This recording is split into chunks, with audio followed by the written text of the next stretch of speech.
मेरे साथ बोलिए, भारत माता की। क्यों भाई, क्या हो गया आप लोगों की आवाज को? ये बाबूजी की भूमि है, ऐसी आवाज नहीं चलेगी भाई। यहां से मोदी जी तक आवाज जानी चाहिए। अतरौली विधानसभा में भाजपा वाले इकट्ठा हुए। सभी लोग मेरे साथ दोनों हाथ उठाइए, उठाइए दोनों हाथ, विजय के संकल्प की मुट्ठी बींचिए और प्रचंड आवाज से बोलिए, भारत माता की, भारत माता की। मंच पर उपस्थित मेरे मित्र और सांसद एटा श्रीमान राजवीर सिंह जी, रज्जू भैया जी, मेरे साथ आए हुए श्री अर्जुन राम मेघवाल जी, जिनके जिम्मे ये ब्रज भूमि के चुनाव की जिम्मेदारी है, हमारे उत्तर प्रदेश के सहप्रभारी भाई संजीव चौरसिया जी, अलीगढ़ के सांसद श्रीमान सतीश गौतम जी, आज मैं जिनको चुनाव जिताने की अपील करने आया हूं, ऐसे हमारे युवा विधायक, मंत्री और अब प्रत्याशी श्री संदीप सिंह जी, जिला के अध्यक्ष चौधरी ऋषिपाल सिंह जी, पंडित ठाकुरदास शर्मा जी, चौधरी नत्थू सिंह जी, श्री सुरेश यादव जी, श्री हरप्रसाद नायक जी, श्रीमान रईस खान जी और आज इस सभा में उपस्थित प्यारे भाइयों, बहनों, माताओं, युवाओं, आप सभी को मेरा प्यार भरा नमस्कार। सबसे पहले महर्षि विश्वामित्र की तपोस्थली रही इस अलीगढ़ की भूमि को मैं शीश झुकाकर प्रणाम कर मेरी बात की शुरुआत करना चाहता हूं। जब भी अलीगढ़ आते हैं, राजा महेंद्र प्रताप सिंह जी को कैसे भूल सकते हैं, जिन्होंने अपनी संपत्ति का परवाह किए बगैर शिक्षा को बढ़ावा देने के लिए उस जमाने में इनिशिएटिव लेकर महेंद्र प्रताप सिंह जी ने ढेर सारे काम किए। ये भूमि है जहां शहीद आजम भगत सिंह कई महीनों तक सादीपुर गांव में रहे और क्रांति की ज्योत को प्रज्वलित करते रहे। मित्रों, ये राष्ट्रीय आंदोलन के साथ जुड़ी हुई अलीगढ़ की पवित्र भूमि है। यही भूमि है जहां सखी संप्रदाय के प्रमुख स्वामी हरिदास जी हुए, गोपाल दास नीरज, जिन्होंने ढेर सारी शुद्ध हिंदी की संस्कृत प्रचुर कविताएं देने का काम किया, वो भी ये भूमि है। और अशोक सिंघल जी की भी जन्मभूमि, कर्मभूमि अलीगढ़। और मेरे लिए जैसे लोगों के लिए बहुत बड़ा आकर्षण का केंद्र है हमारे बाबूजी स्वर्गस्थ कल्याण सिंह जी की भी कर्मभूमि और जन्मभूमि, यही अतरौली, यही अलीगढ़। मित्रों, मैं भूल नहीं सकता, मुझे 2013 में महामंत्री बनाकर यूपी का प्रभारी बनकर यहां भेज दिया गया। मैं गुजरात से आता था, ना यूपी में कभी काम किया था, ना लखनऊ बनारस के बाहर कभी गया था। इतना बड़ा प्रदेश, 80 सीटें लड़ाना, तितर बितर संगठन बहुत पसोपस में था कि क्या होगा, कैसे करेंगे। मगर मैंने समय मांगा,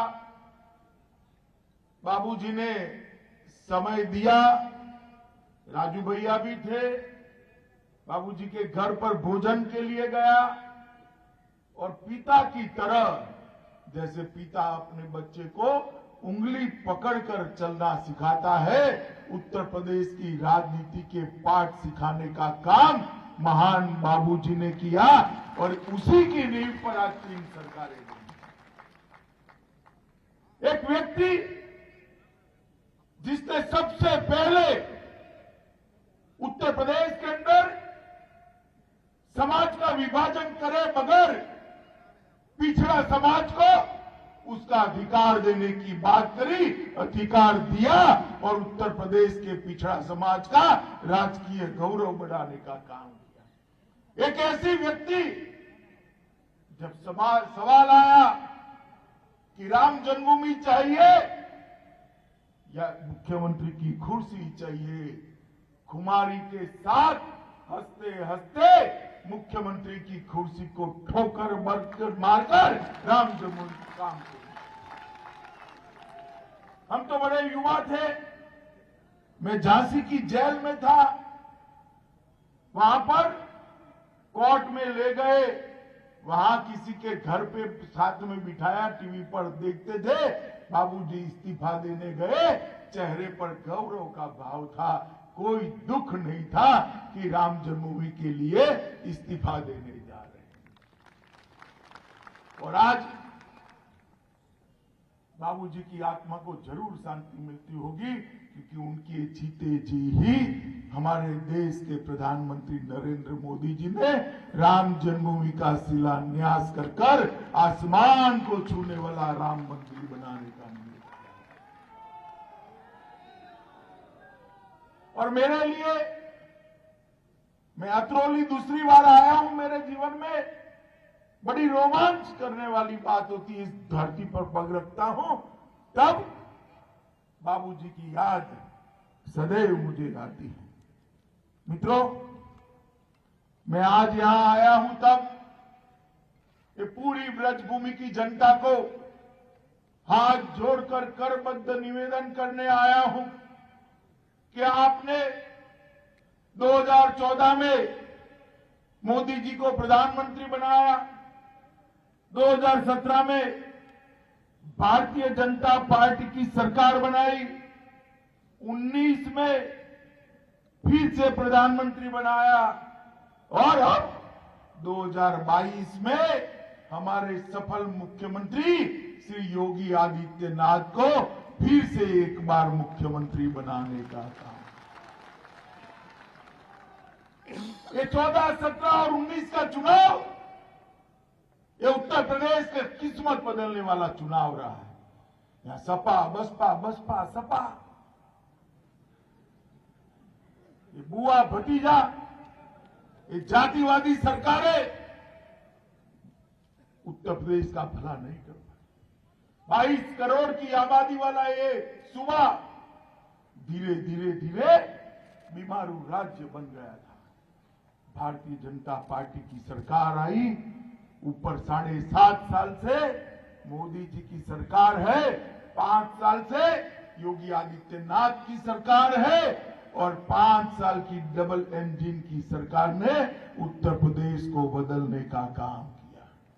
मित्रों, भाइयों बहनों, मैं पूछना चाहता हूं, मोदी जी के राज में हर गरीब के घर में शौचालय पहुंचा है।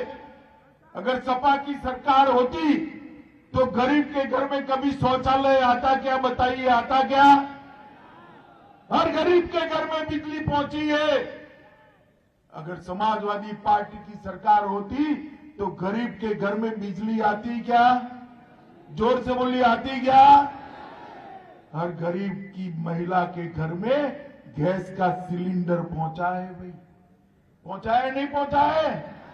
पहुंचा है नहीं पहुंचा है? अगर समाजवादी पार्टी की बुआ भतीजे की सरकार होती तो गैस का सिलेंडर पहुंचता क्या? पहुंचता क्या? 5 लाख तक की सारी बीमारियों का इलाज, 5 लाख तक का सारा खर्चा आज नरेंद्र मोदी जी ने दिया हुआ एक आयुष्मान भारत का कार्ड कर रहा है। मुझे बताइए माताओं, बहनों, भाइयों, सपा बसपा ने कभी ऐसी व्यवस्था करी थी क्या? जोर से बोलिए, करी थी क्या?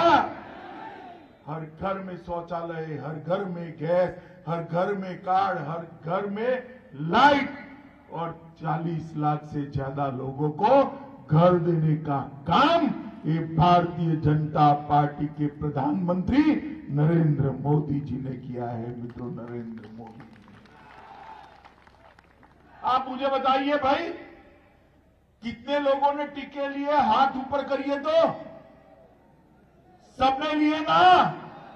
एक पैसा देना पड़ा है आपको? जोर से बोलो, देना पड़ा है क्या? ये अखिलेश बाबू टीके का विरोध करते थे कि ये तो भाजपा का टीका है, हम नहीं लगाएंगे। मित्रों, उन्होंने देश की और उत्तर प्रदेश की जनता को गुमराह करने का प्रयास किया। ये बात अलग है, बाद में डरकर उन्होंने भी लगवा दिया, मगर उनकी मानकर अगर टीका न लगाते तो एक तीसरी लहर में हम बच पाते क्या? जोर से बोलो भाई, बच पाते क्या? बच पाते क्या? माताओं, भाइयों, बहनों, 130 करोड़ की जनता को टीके का सुदर्शन चक्र लगाकर नरेंद्र मोदी जी ने उसको सुरक्षित करने का काम किया है। मित्रों, सुरक्षित करने का काम किया। भाइयों बहनों, जब कोरोना आया तो रोजगारी गरीब की छीनी जाएगी। लॉकडाउन हो गया, बंद हो गया, कल कारखाने बंद हुए, ऑटो रिक्शा बंद हो गए, दुकानें बंद हो गई। गरीब क्या खाएगा? जो हर रोज लाकर हर रोज खाता था, उसके खाने के लाले पड़ने लगे। मित्रों, नरेंद्र मोदी जी ने देश के 80 करोड़ गरीबों को और मेरे उत्तर प्रदेश के 15 करोड़ गरीबों को 2 साल से प्रति व्यक्ति 5 किलो अनाज भेजने का काम भारतीय जनता पार्टी के प्रधानमंत्री नरेंद्र मोदी।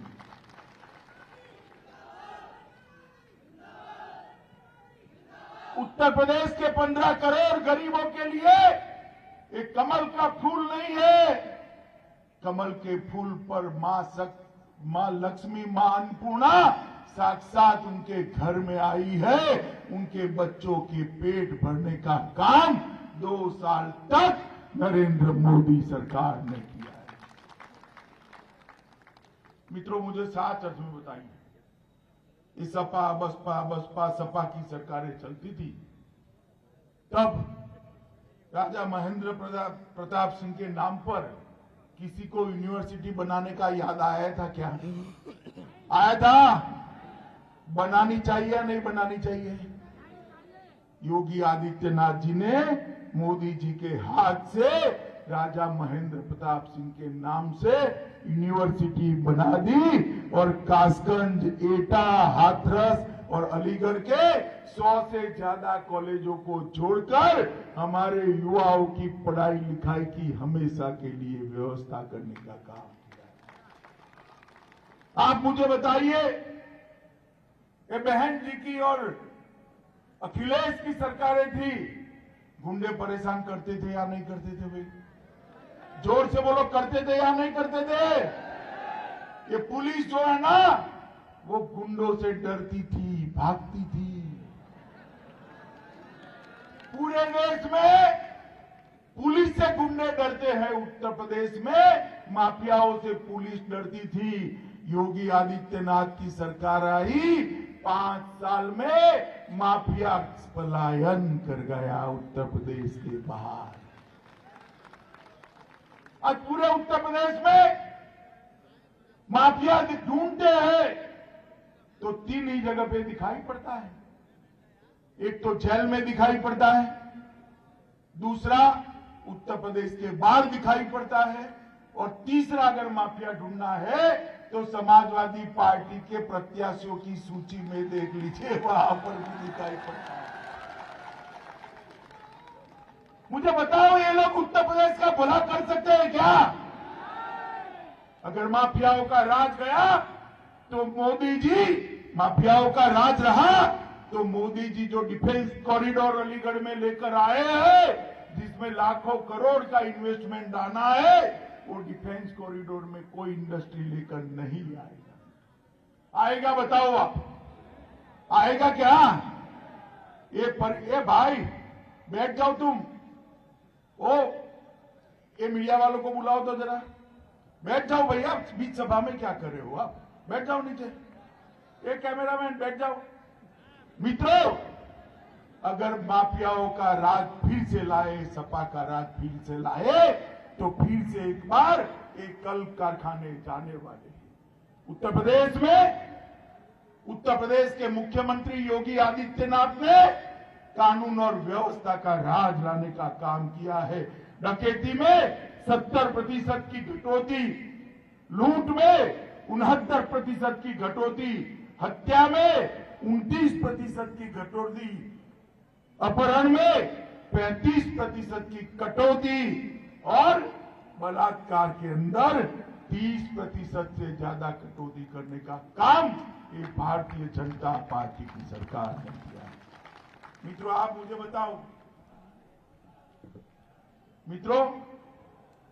मुझे बताओ, कश्मीर के अंदर हमेशा के लिए कश्मीर को भारत के साथ जोड़ना चाहिए या नहीं जोड़ना चाहिए? जोर से बोलो, जोड़ना चाहिए या नहीं जोड़ना चाहिए? धारा 370 जानी चाहिए थी या नहीं जानी चाहिए थी? इस सपा, बसपा, कांग्रेस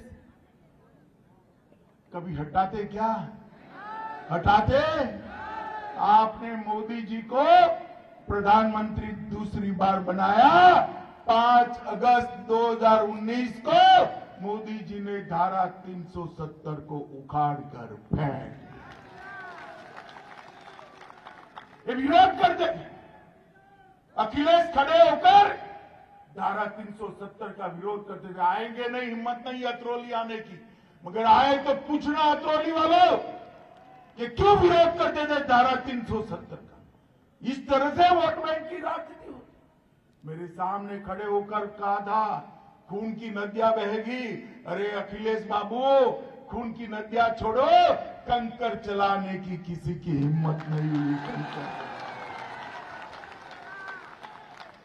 नरेंद्र मोदी जी ने देश को सुरक्षित करने का काम किया है। भाइयों बहनों, देश को सुरक्षित करने का काम।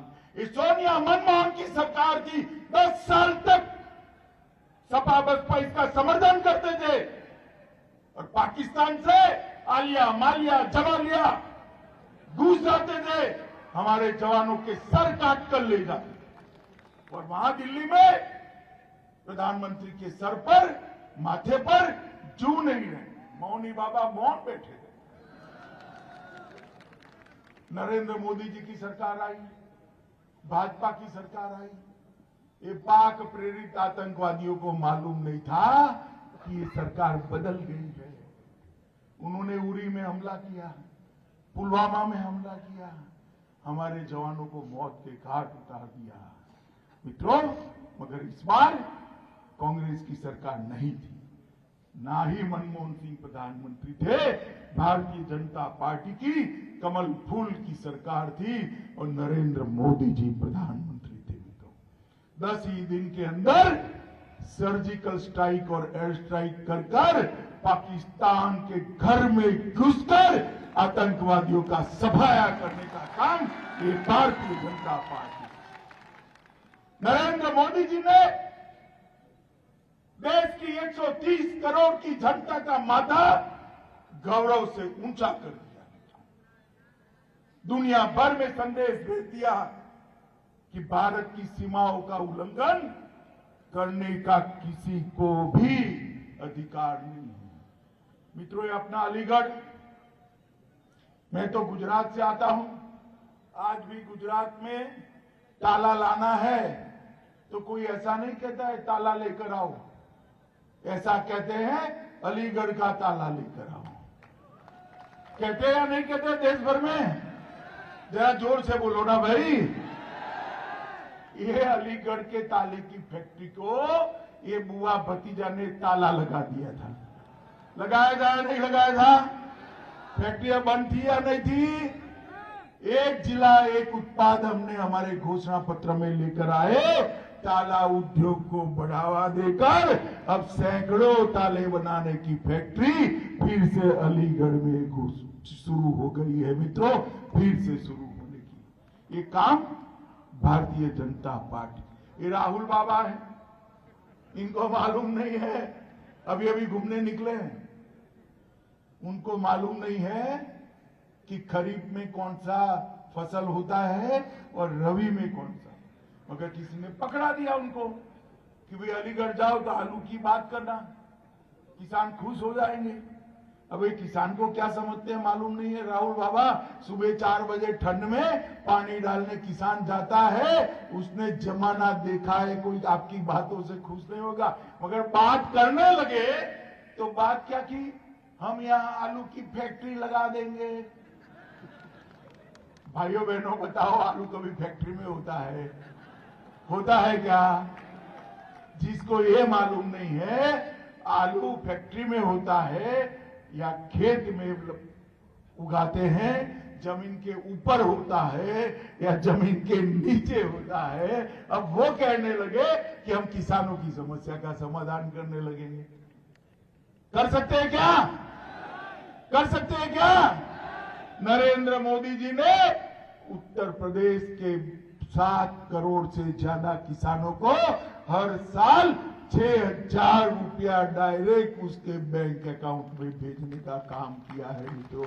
लाखों टन अनाज और धान एमएसपी पर खरीदने का काम देश के प्रधानमंत्री नरेंद्र मोदी। अब ये अन्न की पोटली लेकर निकलते हैं अखिलेश जी, अगर ये कोई नई पार्टी के लिए तो हम मान ले। आपकी तो कई साल सरकार रही है, आपकी रही, मुलायम सिंह जी की रही, कब खरीद की, इसका हिसाब किताब लेकर आओ जरा। लाना चाहिए नहीं लाना चाहिए भाई? जोर से बोलो, लाना चाहिए नहीं लाना चाहिए? मित्रों, ये कभी भी किसानों का भला नहीं कर सकते, ये अपने परिवार का भला करते हैं और किसी का भला नहीं। अभी एक समाजवादी इत्र वाले के यहाँ रेड हुई, 250 करोड़ रुपया निकला। 250 के मंच पूरा भर जाए इतना। अब रेड करी तो क्या मोदी जी राजनीति करते हैं? भाई आपका पहले ये बता दो कि एक इत्र वाले के वहां रेड हुई और 250 करोड़ रुपया बेनामी पकड़ा गया, इससे आपके रिश्ता क्या है? बताना चाहिए नहीं बताना चाहिए? और अगर रिश्ता नहीं है तो आपको दुख क्यों हो रहा है? क्यों दुख हो रहा है? क्योंकि हमारे चुनाव लड़ने की व्यवस्था थी। अरे भाई 250 करोड़ रुपया, 250 करोड़। मित्रों, ये लोग पारदर्शी से शासन नहीं कर सकते, भ्रष्टाचार से मुक्त नहीं कर सकते। भ्रष्टाचार मुक्त शासन केवल और केवल नरेंद्र मोदी के नेतृत्व में भारतीय जनता पार्टी और कमल निशान है। भाइयों बहनों, आज थोड़ा लेट हो गया हूं, यहां पर धुंध थी, आने में देरी हुई, अभी और 3 जगह जाना है। ज्यादा बातें करना नहीं चाहता, एक बार संदीप भाई को जिता दो, विजय सरघस में आऊंगा, तब तसल्ली से बात करूंगा आपके साथ। जिताओगे क्या? संदीप आ गया हो, संदीप आ गया हो। जिताओगे संदीप को? प्रचंड बहुमत से जिताओगे? कमल के निशान पर बटन दबाओगे? सपा पार्टी की जमानत जब्त हो जाए इतनी लीड दोगे? यूपी में फिर से एक बार भाजपा सरकार बनाओगे? योगी जी को मुख्यमंत्री बनाओगे? मोदी जी के हाथ मजबूत करोगे? तो मेरे साथ दोनों हाथ उठाकर बोलो, भारत माता की, भारत माता की, भारत माता की, वंदे वंदे वंदे। नमस्कार, मैं हूं मानक गुप्ता। अगर आपको हमारा ये वीडियो पसंद आया हो तो इसे लाइक और शेयर जरूर करें, और हां, हमें सब्सक्राइब और फॉलो करना ना भूलें ताकि आप देश और दुनिया की कोई खबर मिस ना करें। तो जुड़े रहिए हमारे साथ और देखते रहिए News 24।